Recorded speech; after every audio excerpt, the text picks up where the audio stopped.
Hello, everyone. Welcome to your second snap take of the day. It is Glazer of Snap Judgments, and you're not looking at the new number one deck. You're looking at a deck that's just really cool that I had to show you. Ika has this Scream Hawk list. Ika is a brilliant deck builder. Our homie is back at number one, and because I said our homie is back at number one, you should probably be able to guess who that is. The stats were on stream, were absolutely insane and through the roof. We'll get there in a minute, though. Let's kick it off, though. This is a shorty, since it's the second video of the day with Ika's Scream Hawk. This list is awesome, and I'm really happy to bring it to you. Scream is proving to be insanely versatile in any number of shells. You can find Ika, the most creative deck builder in the game, at twitch.tv/Ika_MTS. This deck needs Darkhawk, Scream, and Sam Wilson. I think you kind of just need Sam at this point. Cannonball can be Arrow, and Cassandra Nova can be Mobius M. Mobius, or kind of pick your poison. A lot of what this deck is doing, though, is it's trying to really feed off all of the Thanos that's everywhere. There's a lot of Thanos gamers. There's just a lot of people doing a lot of silly things along those lines. And your ability to really shut that down with a lot of like rocks and Darkhawk is very helpful. The way that the popular Scream decks have been choosing to attack that matchup is to run like Killmonger and Lady Deathstrike. Well, Darkhawk does a lot of the same things, it's just attacking it through a different avenue. Your Darkhawk package in this list is Korg, Rockslide, and Darkhawk himself.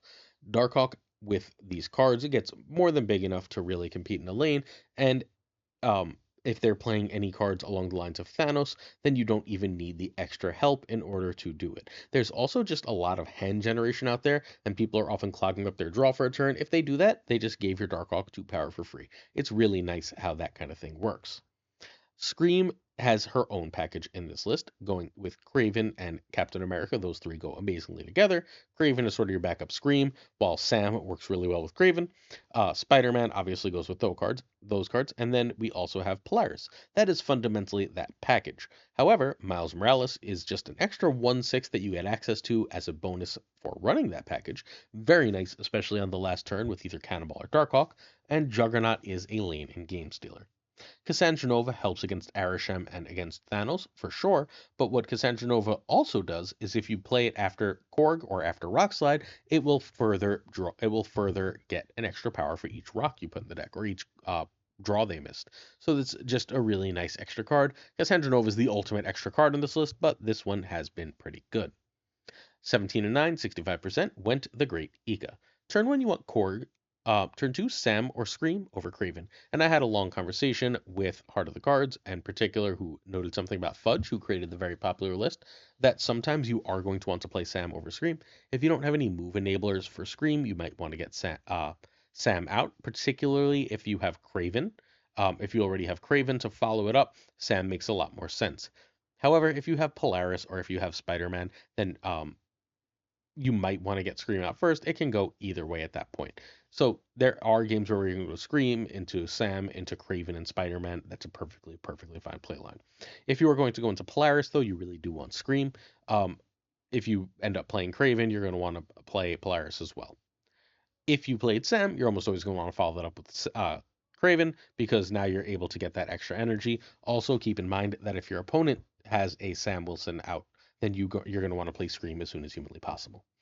You can also feel free to, on turn 3, play Cassandra Nova if you don't have anything else really going on. Sam is again just a fine play 2 here. Turn 4 is either Rock Slide or 2/2. Turn 5 is usually cheaper combo stuff. This is where you play your last mover or where you get a Rock Slide out. But Cannonball or Darkhawk are fine because you have 2 5-cost cards. People will, generally speaking, not be super looking for the second, so you can go Cannonball or Darkhawk plus Miles on the last turn, or you can do Juggernaut plus. Juggernaut after Darkhawk is often extremely powerful. Remember that the secret power to Screamless, or one of the secret powers to Screamless, is that they can use the cards Spider-Man and Polaris as sort of this extra mini fake clog package. So don't hesitate in doing that, and you should be able to really be able to do very well. Actually, Craven really helps with that too, right? Because people try and play cards on Craven reasonably often, so they can't have their cards move there. All of this works together in very powerful ways, and Scream remains one of the best decks, and we consistently are finding new shells. We're going to get to the number one deck momentarily, but before we do, I'm going to ask you to please hit that sub, like, and comment. as you watch this video, we are at like 20,100 subs. We're trying to hit 25,000 in 2025, and we're going to need every bit of help and support we can to get there. In return, we give you a Marvel Snap video every day. Today, we are releasing 2 videos. This is the second video today. We did the 10 best decks by the stats in high voltage this morning. If you want to check that out, please, though, hit that sub, like, and comment and help us out. We're also giving away a Captain Carter this week. This is the last video to enter, either tomorrow or Monday. The winner will be announced. So all you have to do is hit that sub, hit that like, and leave a comment, and you are entered for the Captain Carter. The number one deck is once more Bounce Move. Hey, but it changed again. At least it's one card different. Oh, sad news though. That extra card, it's a Series 5 card. It's okay. We can play it without that. The win rate with this is completely insane, and this remains, for me, the single hardest deck in the history of Marvel Snap to play. You have so many things to think about and so many things to do, and smart opponents just see you start getting stuff big and run away, and if they don't run, that means they usually have some kind of counter, and you really, really, really have to be careful with your Toxin and Beast in order to throw Prio, and there's just a billion things to do along those lines with this list, but it is, right now, like, if more people were good with this, this would easily be the best deck in the game and badly need to be nerfed. A lot of people don't have it. If you're watching this and going, I don't care because I don't have Aranya and Madam Web, well, chill. Because in 2 weeks, not next week is Doctor Strange, right? Or Strange Supreme. The week after that is Hydra Stomper. You don't have to update the patch as soon as it goes live. Make sure that you have automatic updates turned off. In spotlights will be Madam Web and Aranya. If you have Madam Web and Aranya, you have this deck. You do not need the other cards. It says Alive for Juggernaut on this and for the replacements. That's not accurate. Toxin, not Alioth, is in this list. I was still thinking the other list because I have 2 move lists in my head at all times. Toxin can be Falcon, and you can play this list. Toxin's better. Feel free to play Falcon. Sage is perfectly replaceable. Sage can be Hulkbuster. You do need Aranya and Madam Web, but you can still get them again. Just don't update the deck in 2 weeks. Make sure you have four spotlight keys, and then you have access to this list. You can find the creator of this list, the best move player ever in the game, at twitch.tv/Sizer2654. All right, so Aranya is amazing. Aranya is here largely for Human Torch. The extra power on Human Torch is amazing, but even without that extra power, just having an extra mover at 1 cost is great that you can trigger whenever you want. The play pattern, because I know people get confused, is if you drop Aranya on 1, then you play Iron Fist on 2, then you activate Aranya, then you play Human Torch. The Iron Fist will happen first, then the activate, and you just suddenly have a 10 power torch, which is really great for early in the game. You love to see it. And then you can copy that, bounce that, whatever else you want. Ghost Spider is one of your 2 anti-cloud cards here. Ghost Spider and Doctor Strange are fundamentally working as anti-cloud cards. When your opponent like gets something in the way or like turns off your mana web and you're like, oh no, I'm stuck, Doctor Strange and Ghost Spider are your ways out of those situations, in addition to just being a powerful move enabler. Quick tip for Aranya or Iron Fist, don't be afraid to play them last at the end of a turn when you have extra energy. If you know you're going to use Aranya first next turn, trigger it on the turn before, at the end of the turn before. Same thing for Iron Fist. If you have that extra energy, play it the turn before, and then you can get that move going the next turn. That extra energy is often a lifesaver in this list. Madam Web is the best card in the deck when she works. She is unfortunately a red guardian / enchantress magnet, so once in a while she's just going to completely fall apart on you. That's totally fine. A lot of people will be like, I have a Madam Web answer. Snap. It's a mistake. Once you get good with this list, Madam Web is good, but not pivotal. Toxin is the same card as Beast. Sometimes you can go semi-infinite in bouncing them, where you can Toxin the pile 1 turn, Beast the pile the next turn, Toxin the pile 1 turn, and do that for a few turns in a row, getting things big and moving some stuff in the lane each time. That works super amazingly well. Feel free to do it. Toxin can also get pretty damn big if you end up bouncing him twice or using Frigga on him to get a second bouncer. Toxin ends up being like a just real sized card, which is very nice to have. The other thing Toxin does, and that like this is a card you're going to want to get if you end up doing the Madam Web and Aranya thing down the line, because being able to bounce your Vulture, your Dagger, and your Sage is very important. Falcon is good at bouncing your enablers and torch, right? But what you are really trying to do is you want to bounce some of your payoffs a lot of the time, especially to throw Prio to avoid the cards Shang-Chi and Shadow King. Uh, Sorry, I actually totally skipped over Human Torch. Human Torch is your first big scaler. Human Torch gets upsettingly big. He's free after a beast. One of the easiest ways to win with this list is to just get like a 20 power Human Torch, which is literally Aranya into Iron Fist, Torch, bounce it, and then Iron Fist Torch, and now you have a 20 power Torch, and you can frig it. You now have two 20 power torches, and you've probably won the game.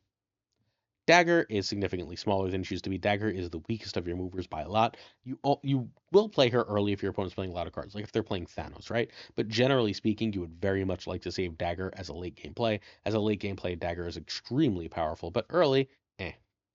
Um, Doctor Strange again is your unclogger. Be careful with Doctor Strange. Sometimes you're going to have a beast or a toxin that's bigger than you think, so be wary of it. But as long as you are good with it, it should be very good. Doctor Strange into bounce is a very powerful play because it grabs you the card that you usually want to bounce, especially useful around turn 4 or 5. Sage is this deck lost power when Aranya and Dagger were nerfed, right? Sage helps you get some of that power back, as does Hulkbuster, though I'm still not like convinced that Hulkbuster is not completely amazing. Hulkbuster just requires you to take 50/50s. Sage, however, just is big, right? Like the first Sage is usually a 3/6 to 3/8. The second Sage is the second stage, because remember, you can either bounce it or frigate it, is going to be a lane winningly big card. Lane winningly big cards are really nice, especially when they don't have to move, right? That lets you make your Vulture or Human Torch that you drew late big enough to win, while Sage is suddenly going to be an 18 power card at the end of the game, too. Very powerful stuff. Vulture is your second best mover after Human Torch. He gets big, but not unaccountably big. He gets big in a way that opponents can often compete with, but it doesn't super matter because he's so easy to move. Think about using Werewolf by Night and how you have to build your whole deck to get it to like 17 power. That's like 2 to 3 Vulture moves, and all of a sudden you're there and you have this incredibly powerful card. Again, really useful to bounce. This is one you would like to really hit with Beast if possible, because last turn, this being 2 is a huge boon. Very powerful. All right, Frigga is here for, generally speaking, Human Torch, Sage, Dagger, or Vulture. You will occasionally hit a bouncer or hit an Iron Fist or Aranya or Ghost Spider. Those are games that are going poorly. Don't feel like you can't do that, but you do want to avoid that as much as humanly possible. And then, of course, we have Beast. Beast is a bounce card. It makes things cheaper. It's good. If you can bounce with Beast on 5, do so. So Sizer literally yesterday went 68 and 23. That's a 75% win rate. That shouldn't be possible. That's plus 109 cubes, which is over a 1 cube average at the top of Infinite, and Sizer has claimed rank 1. This would be his 8th rank 1. Um, I don't know. I think 6 of those 8 will have been with a variation of move. This remains his best list. It's the hardest list to play, but it's amazing. Turn 1, you want Aranya. Turn 2, Madam Web, who can be a snap. If you have the Aranya second move and Torch, that can also be a snap. Over Fist for Vulture, you can just cold drop an Iron Fist here. Turn 3, Vulture punched with Fist, or you can drop a card on Madam Web. Any of the move cards, or honestly any card. Frigga is fine on if you did the Torch combo too. There are times you will bounce on turn 3, but I tend to prefer to avoid it unless I have 2 bounce cards. Turn 4, Sage, Frigga, or bounce. Turn 5 is the same as 4. Decide if you want to bounce enablers or movers. If you think your opponent has tech cards, you want to bounce the movers. If the opponent doesn't, or you have another mover in hand, feel free, like if your opponent's playing ongoing, feel free to just leave that 20 to 40 power Human Torch sitting there and bounce a bunch of like move enabler cards, and then you can just make a really big dagger to win. You are going to want to be aware of the cards Juggernaut and Cosmo. Those are the cards that really can annoy you, and Eliath. But outside of that, if you don't have Prio, you should be totally freaking fine. Turn 6, replay some movers. Remember that if one of your bounced move cards is huge and the other ones are small, you don't making the huge one extra big doesn't always help you. Leave the huge one, just drop it in a lane, and then you can use your extra movers on that Vulture or Dagger or that Torch that you drew late. Get that big enough to really go over the top. Chef's Kiss, #1 deck. You'll love to see it. Hey, if you are interested, I should be live on Twitch right now, twitch.tv/PulseGlazer. Come check it out. Come tell me that you watched this video and then came to say hi. I'd appreciate it. I would love to say hi. I'll also be live at some point during Easter Sunday. Who knows exactly when, but I should be. So, season pass question. Are you going to try and get Arani Madam Web if you don't have them at the end of the month? If you have them, are you any good with them? What is your feeling on this deck? Are you good with it? Do you think it's like too hard to play? If you don't have it, are you going to go for it? 75% win rate is stupid, y'all. Again, come hang out on a stream.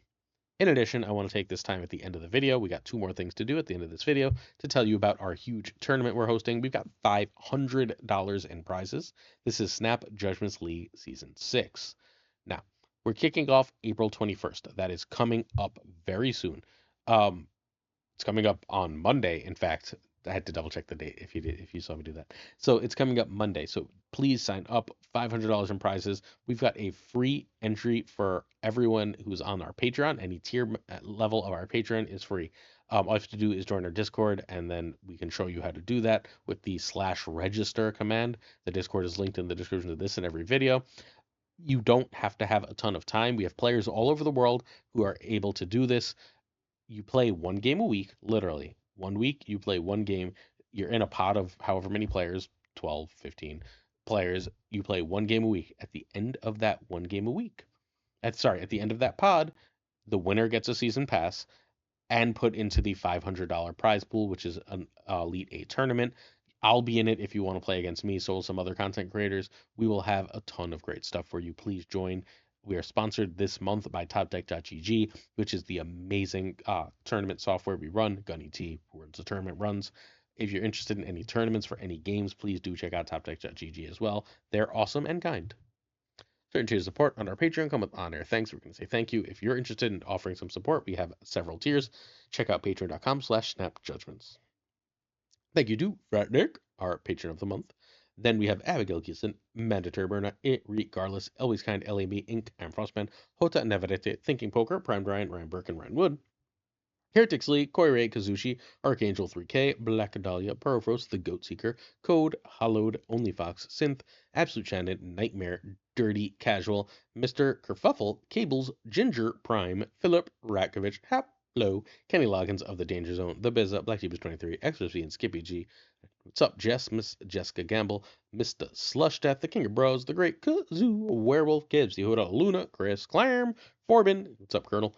Bricks to Click, Rob Silverman, M. Holland, David G. Wingfield Moo, Stephen, Brian Kaufman, Tristan H. Martin, Jason B. Mr. Craig Starry, and Matt V. Ryan Wrench, Corbin, John Q, and Jim McHugh, Q Down, Stout, 8th, Sage, not 9th, just 8th. One Big Man, Milkman for Reals, Cactus, it's our favorite Foley, Reapser, one of our newest friends, thank you, BG, Quid Pro Joe, Snap Decision Show, check out that podcast, Mod Supreme Models, who's killing it lately, with his life events, Mr. Boom Bippity Bop. How you doing, Boombot? The Green Goblin, Unibot, Flan 56, The Fuzzy Lump, Spectrumix, Hoot, Ocularis, Matt H, DJ, Mikey Hedgings, No Freaking Flex, Nick the Greek Geek, Zadrex, the King of Canada, Denman Falcon, Newman, it's Father Newman, check him out on YouTube, please. Check out Denman Falcon on YouTube, check out King of Canada on Twitch, Zadrex on Twitch, Nick the Greek Geek on Twitch. Then we got Jonesy, the Triple Threat on YouTube, Two Ties, who does in fact wear two ties. Our friend Lauren Redevs, the Pirate King Tucker, New Dada, and of course Gunny T, where the T stands for. I'll be back tomorrow. Tomorrow's a day away. Happy Easter if you partake, and I'll see you then. Peace.